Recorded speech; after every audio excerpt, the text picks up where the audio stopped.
교재 78페이지를 제가 읽도록 하겠습니다. 유대인들은 표적을 보고서도 예수님을 믿지 않고 도리어 죽이려고 하고 박해합니다. 예수님의 형제들조차 예수님을 믿지 않습니다. 그래서 예수님은 초막절에 사람들과 함께 예루살렘에 오르지 않고 은밀히 올라가십니다. 예수님은 예루살렘 성전에 오르셔서 말씀을 가르치시고 사람들은 그 가르침에 놀라워합니다. 그리고 예수님은 명절 마지막 날 무리들을 향해 선포하십니다. 목마른 자마다 내게로 와서 마시라. 나를 믿는 자는 성경의 말씀대로 그 배에서 생수의 강이 흘러나올 것이라. 이 말씀은 예수님을 믿는 자들이 장차 받을 성령을 가리키는 것이었습니다. 그러나 대제사장들과 바리새인들 및 무리들은 여전히 예수님을 믿지 않았습니다. 예수님께서 내 살을 먹고 내 피를 마시라고 말씀하신 이후에 유대인들은 더욱 노골적으로 예수님을 향해 적의를 드러내었습니다. 예수님께서도 이 사실을 아셨기 때문에 갈릴리에 다니시고 유대 지방으로는 다니려 하지 않으셨지요. 그러다가 초막절이 다가왔습니다.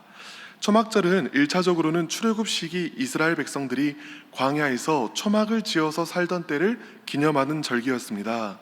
많은 경건한 이스라엘 사람들이 절기를 지키고자 예루살렘으로 향했습니다. 아직 예수님을 믿지 못하였던 예수님의 형제들은 예수님께 예루살렘으로 가서 사역을 하시기를 권고합니다. 옛날 어른들께서 큰일을 하려면 일단 서울로 가라 라고 말씀하셨던 것처럼 일단 예루살렘으로 가서 사람을 모으는 게 좋지 않겠느냐 하는 조언입니다. 좋은 조언인 것 같지만 절반쯤은 빈정거리는 마음이 그 안에 있었던 것 같습니다. 예수님께서는 단칼에 6절에서 내 때는 아직 이르지 아니하였거니와 하고 거절하시곤 8절에서 나는 이 명절에 아직 올라가지 아니하노라 하고 말씀하셨습니다. 명절에 올라가지 않는다고 말씀하셨으니 그럼 예수님께서 예루살렘으로 안 가셨을까요?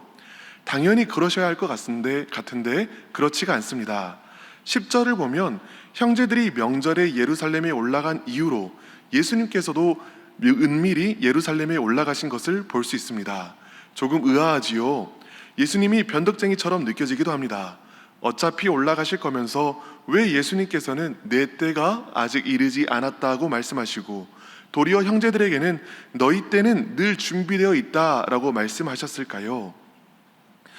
예수님의 형제들이 아직 세상에 속해 있는 동안에 그들은 하나님의 마음을 알지 못하며 하나님의 뜻대로 행하려 하지 않았습니다.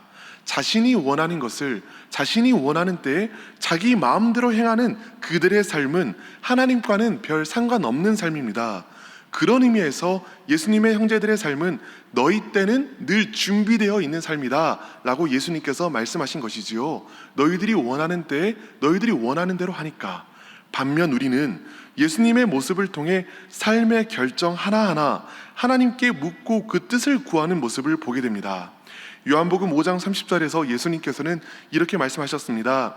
내가 아무것도 스스로 할 수 없노라. 듣는 대로 심판하노니 나는 나의 뜻대로 하려 하지 않고 나를 보내신 이의 뜻대로 하려 함으로 내 심판은 의로우니라.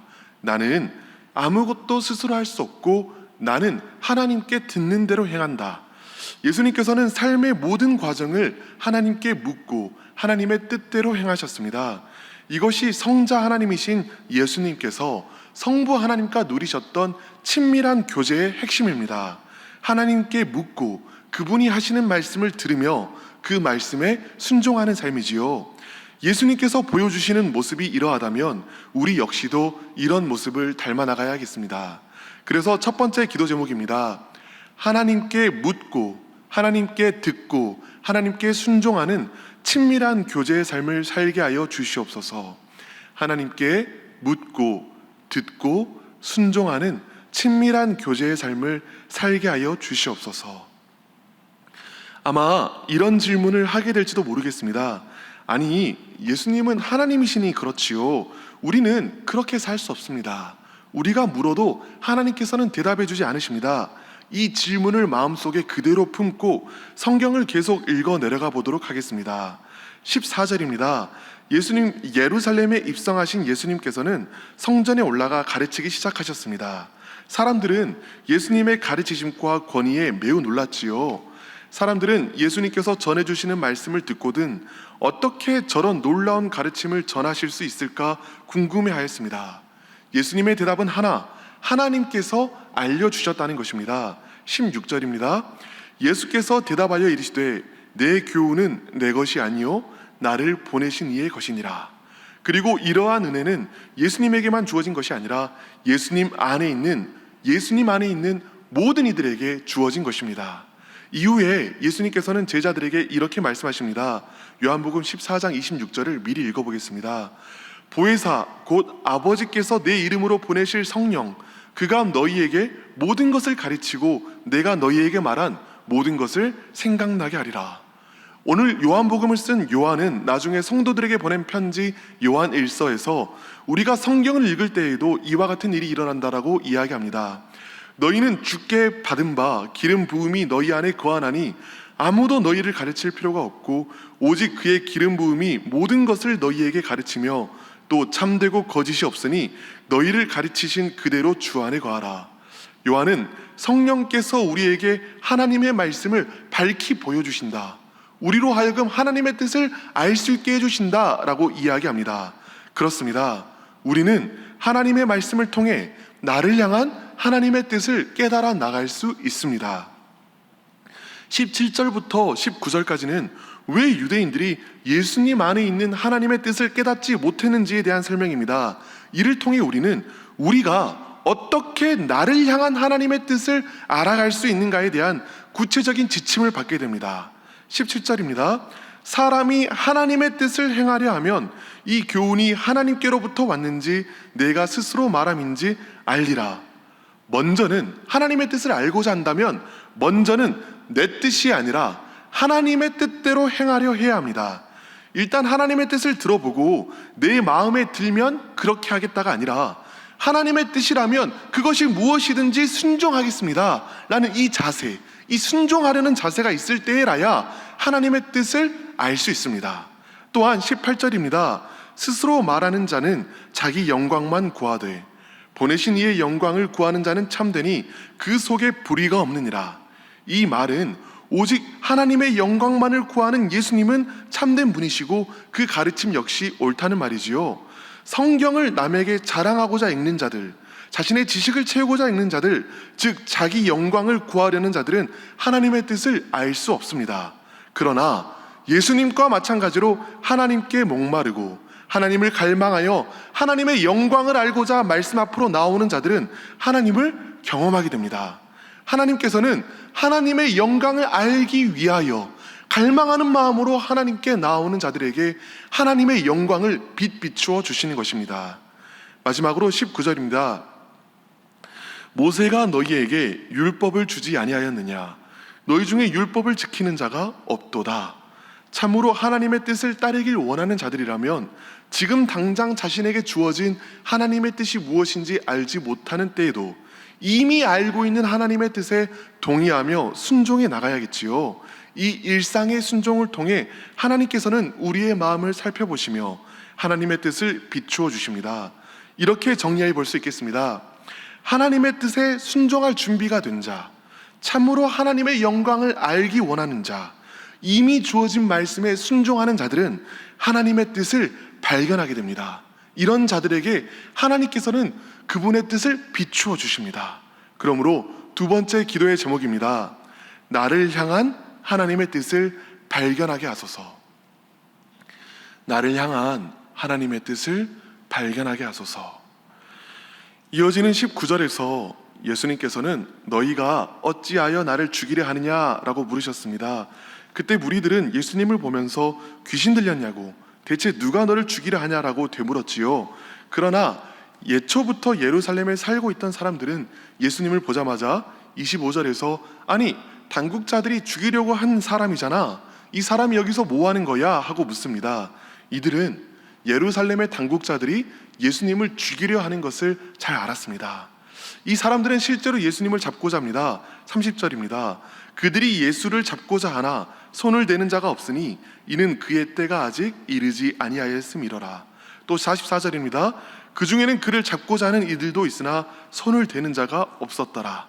예수님을 잡고자 하는데 그러면서도 차마 손을 대는 자는 없었습니다.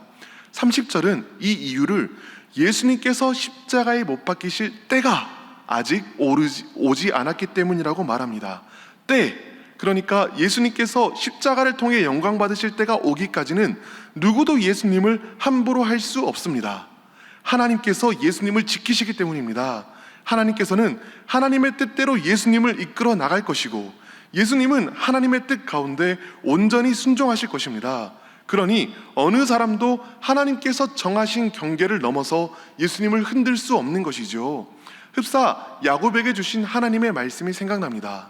내가 너와 함께 있어 내가 어디로 가든지 너를 지키며 너를 이끌어 이 땅으로 돌아오게 할지라. 내가 너에게 허락한 것을 다 이루기까지 너를 결코 떠나지 아니하리라 하신지라. 하나님의 주권에 대한 온전한 신뢰, 하나님의 주권에 대한 온전한 신뢰, 이것이 예수님께서 항상 사람들 앞에서 당당하실 수 있었던 이유입니다.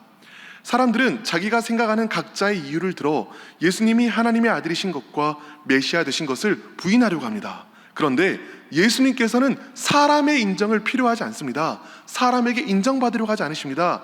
이후에 있을 하나님의 스케줄, 하나님의 때에 대해서 설명해 주실 분입니다. 33절입니다. 내가 너희와 함께 조금 더 있다가 나를 보내신 이에게로 돌아가겠노라. 하나님은 우리에게도 주권자 되시며 또한 우리에게도 아버지 되십니다. 하나님께서는 하나님의 뜻대로 우리를 이끌어가고 계시며 세상의 어떤 것도 우리를 향한 하나님의 사랑과 계획에서 끊을 수 없습니다. 이어지는 37절은 명절 끝날이라는 말로 시작합니다. 이 명절 끝은 초막절 끝을 이야기하지요. 앞에서 이야기한 것처럼 초막절은 출애굽 시기 이스라엘 백성들이 광야에서 초막을 지어서 살던 때를 기념하는 절기입니다. 이때 하나님께서는 이 광야의 백성들에게 물도 음식도 모든 것을 은혜로 공급하여 주셨지요. 초막절에는 실로암 연못에서 물을 길어서 성전의 제단까지 가지고 오는 행사를 하였습니다. 반석에서 물을 내신 하나님을 기념하는 행사였던 것이죠. 예수님께서는 바로 이 행사 중에 이렇게 말씀하셨습니다.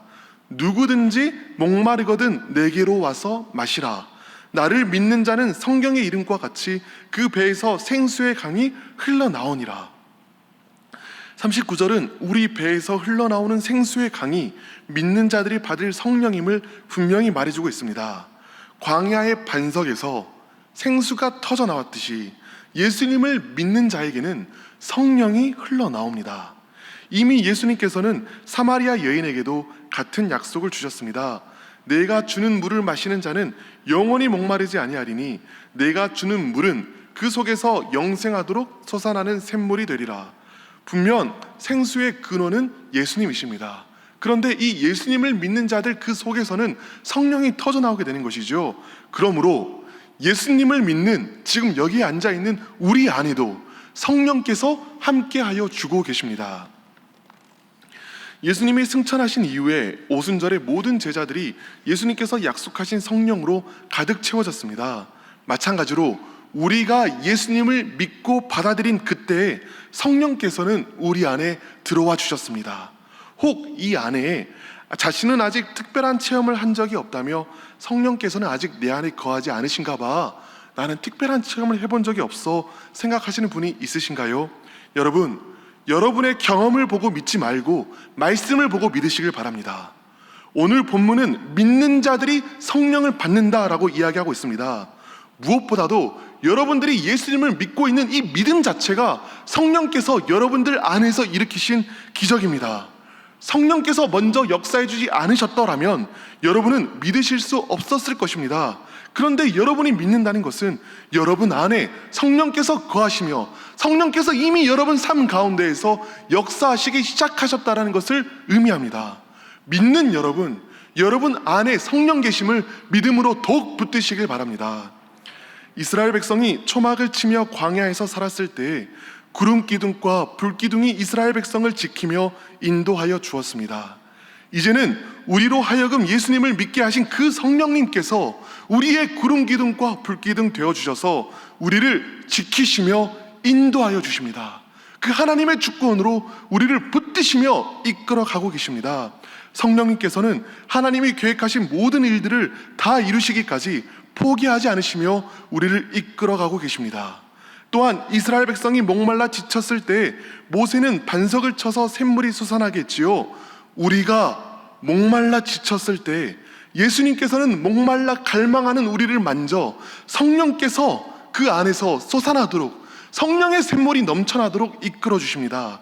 성령님께서는 날마다 새로운 능력으로 우리를 채우시며 우리로 무더운 광야의 한복판도 기뻐 뛰며 걸어가게 하실 것입니다. 그러므로 마지막 기도 제목은 나를 지키시며 나를 채우시는 성령님을 신뢰하게 하소서입니다. 나를 지키시며 나를 채우시는 성령님을 신뢰하게 하소서. 이제 함께 기도의 자리로 나아가겠습니다. 먼저는 하나님께 묻고 듣고 순종하는 친밀한 교제의 삶을 살게 하여 주시옵소서. 다음으로는 나를 향한 하나님의 뜻을 발견하게 하소서. 마지막으로는 나를 지키시며 나를 채우시는 성령님을 신뢰하게 하소서 하고 함께 기도하겠습니다. 기도하겠습니다. 주여 믿습니다. 주여 믿습니다. 주여 믿습니다.